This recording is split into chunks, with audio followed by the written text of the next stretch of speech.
આપ નેતા રેશમા પટેલને કરાયા નજરકેદ। આમ આદમી પાર્ટીના ગુજરાત પ્રદેશ મહિલા પ્રમુખ રેશમા પટેલને જૂનાગઢમાં કથિત રીતે નજરકેદ કરવામાં આવ્યા છે। તેઓ ખેડૂતો સાથેના અન્યાયના વિરોધમાં 3 દિવસથી ભૂખ હડતાળ પર હતા અને અમદાવાદ ખાતે આવેલા પ્રાદેશિક કાર્યાલયમાં આમરણાંત અનશનમાં જોડાવા માટે જવાની યોજના બનાવી રહ્યા હતા।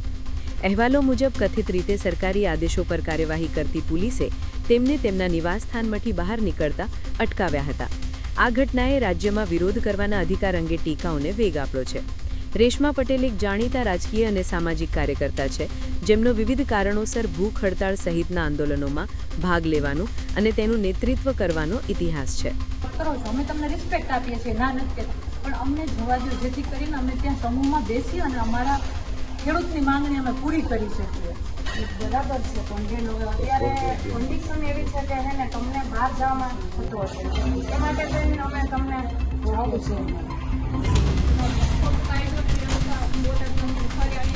એવું બને અને પછી પરિસ્થિતિ વધારે બગડે એના કરતાં તમે સમજો કે અમારી કન્ડિશન અમે કોઈ સંજોગોમાં જવા જ નહીં।